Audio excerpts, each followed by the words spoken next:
I totally agree with Winston Churchill right there. Failure shouldn't, stop you. It should be some sort of propeller for you to find new and better ways, more exciting ways, to get things done. All right, it's the conversation on TOS Television Network, and as always, the conversation comes to you Monday to Friday here in Abuja, Nigeria's capital city. The conversation promises to be insightful, quite entertaining, and very engaging. My name is Adesu Alsuyi. And my name is Merciful Ajinamo. Thank you for joining us on the conversation. How are you, Adesu? I'm very well, thank you. How are you doing? Good, good, good. I mean, I'm waking up, a lot of things happening, but of course, we did not suffer the pause with the social media. So, I see. WhatsApp is working fine. People, My Instagram is working fine. People like Merciful would have had a heart attack because I not do know really, that not he does really. live off I mean, social media. it will have a great toll on me, but I mean, I would survive. Trust All right, me. okay. I wasn't bothered anyways, but okay. So we're going straight into stories and happenings from across Africa, starting, from Chad. Chad's transitional parliament inaugurated all 93 members on Tuesday, that's yesterday. The deputies were appointed at the end of September by junta leader Mohamed Idris Deby Itno. We move over to Cameroon, where the Prime Minister's visit to Separatist region is abruptly cut short by gunfire. A speech by Cameroonian Prime Minister Dion Ngote on Tuesday during a visit to the capital of the restive northwest region that Anglophone separatists had vowed to disrupt was interrupted midway by distant machine gun fire. Since insurgents seeking to form a breakaway state first took up arms against the military in fire, Cameroon's two English-speaking regions have been plagued by insecurity that has killed over 3,000 and forced hundreds of thousands to flee. It's so sad to see what's happening in Africa, especially sub-Saharan Africa. Militancy, insurgency, banditry, violence of all kinds. We're having to hear that even aid workers that are supposed to come and, help, is the burden, are also having to abuse, molest people. It's just... It's disheartening. It's just disheartening. I just hope, succor comes to the continent really soon. Yes. We all hope. All right, moving away from Cameroon, Tunisian President Kais Saied has appointed Haneni Tajuri Bassassi as ambassador to the United States weeks after he dismissed her predecessor, Nejmadine Lekhal, without explanation. Since July 25, Saied has removed numerous officials from their post. The Prime Minister included, suspended parliament and assumed executive authorities. It moves his critics called a coup. The flip that Tunisian president did on all of us. At some point, we were wondering if he's planning to run the government by himself because he just fired everybody and then it was just him. And one person can do everything. Are you going to do everything by yourself? And now he's having to, reappoint new, fresh cabinet member and all of that. I think it's just, trying to reshuffle? Want to start, maybe just start from a clean slate. We do hope good things come out from the reshuffle and everything. Yes. Talking about good things coming out, we're hoping good things come out, from the COVID-19 pandemic, that we do not have to keep having casualties and recording casualties, both in Nigeria and in other parts of Africa. So that's why you should do your part to ensure that you and the next person is safe. With that, I bring you a COVID-19 update from across Africa, and afterwards we'll be going over to the big story.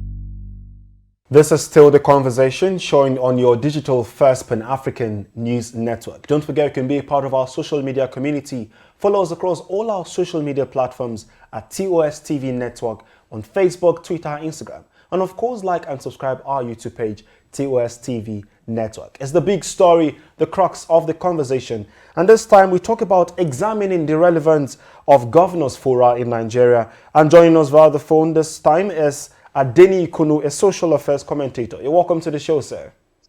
Thank you very much for having me. All right. There's been discussions around how the Governors Fora in Nigeria are beginning to carry a lot of weight. And just recently, we have seen a tussle between the northern governors and the south-south governors on VAT collection and zoning. Now, before we discuss the recently developed trend of importance of the Governors Forum vis-a-vis the place of the National Assembly, Let us know your take on VAT collection that the South-South governors are supporting. Well, I think that when we talk about fiscal federalism, the conversation has been on for far too long, but certain things that should have been implemented have been left unattended. And perhaps the governors of the South only realized that it seems as if they have to indeed get into the proper practice of true federalism. I know that many governors have been talking from one side of their mouth or the other regarding the way to go. But one of the things that I see, not particularly because of being from the South, is that even many states in the North are actually not harnessing their potential, and the configuration and the practice of the skilled federalism is affecting them. So it is expected that people begin to ask questions in democracies as it goes forward. For people who are students of political history, we know that at some point in Britain, people could not even vote. As a matter of fact, we didn't have a school for girls alone in Britain up until the 1950s. If you go to a place like the US, if you talk about the rights and the protests associated with people voting or the accommodating of blacks into the electoral system of the US, that didn't happen until the late 50s, early 60s. So any democracy that grows by questions asked, by steps taken. And I think that in the near future, we'll get to understand that the only way to build democracy is by asking questions and go the way we've gone, which is what I see at the moment. So, of course, the North-South divide conversation would always come. But what is paramount in this discourse is how federated are we as a nation? Those are the kind of questions people should ask. So perhaps the Southern governors have refused to be hypocritical in asking questions that deal with how federated we are as a people. And that is what I see at the moment. Now, some of the opinion that the Governors Forum now makes pronouncements and issues communiques on matters of national significance becoming a building block of political decision making. I mean, isn't this the reason why there is the National Assembly to meet and deliberate on issues? Well, in the first place, let us understand that the Governors Forum is not recognized by law. Yes.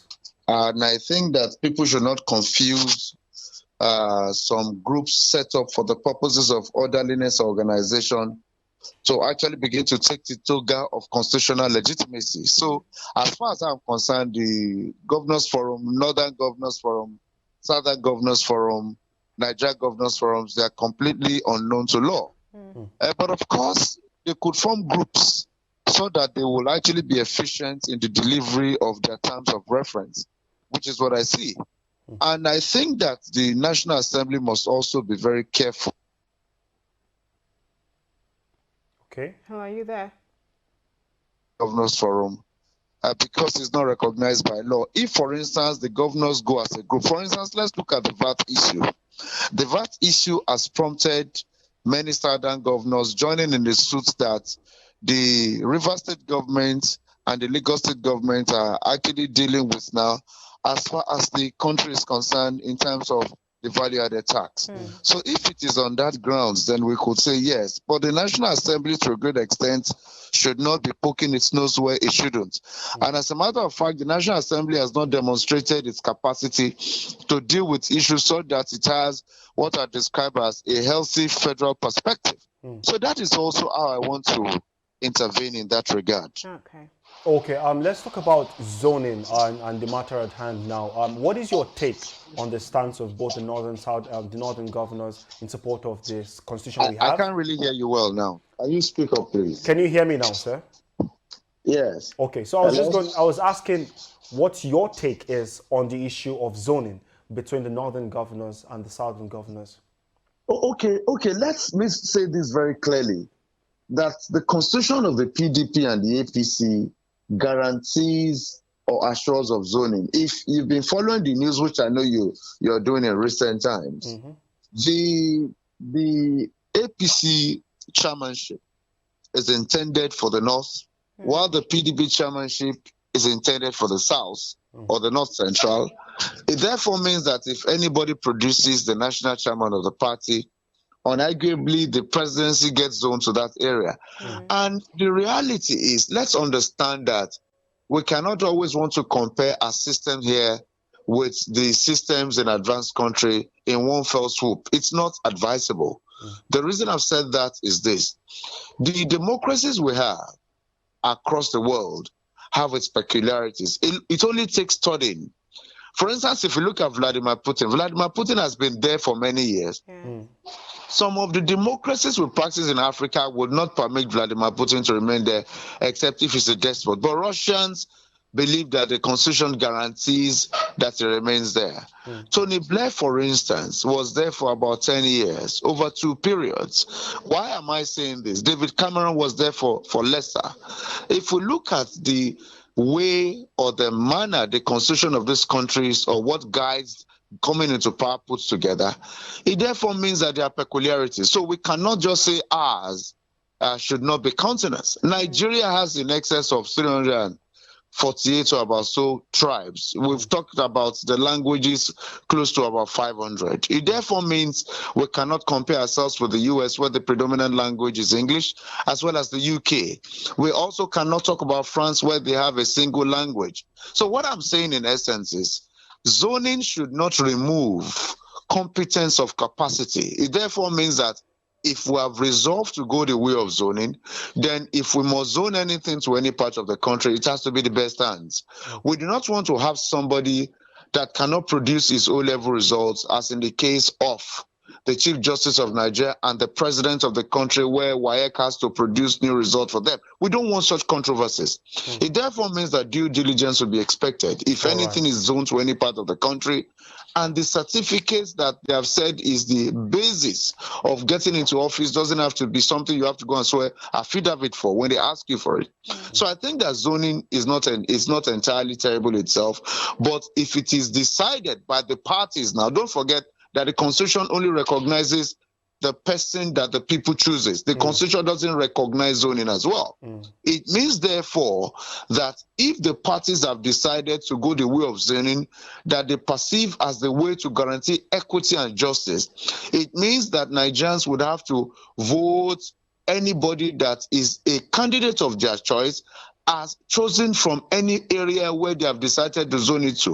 But it is key to say this: competence and capacity must be the hallmark of whoever comes into office. We've seen a lot of things happen in the past 6 years.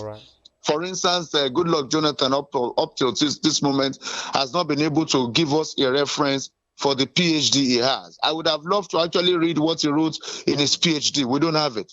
The president also has his own controversy regarding lots of things when we talk about his O-levels. We don't want such a thing to happen again. Okay, sir. And the president also has not been able to demonstrate his capacities in certain areas. The president has areas where he has strengths, but one of the things that help leadership, especially political leadership, is the leader must be above average in terms of intellection, in terms of capacity, because if he is less than average, that is also the perspective that he will use to choose his cabinet members. And that is my own position. So if the parties have decided to go the way of zoning, let competence be the overriding principle there. All right, thank you very much. Thank you. Unfortunately, we're out of time, but it's been a pleasure having you on the show this morning. Thank you. Yeah, thank you very much for having me. And thank you, viewers. Thank you. And thank you, viewers and listeners, for staying tuned to the conversation.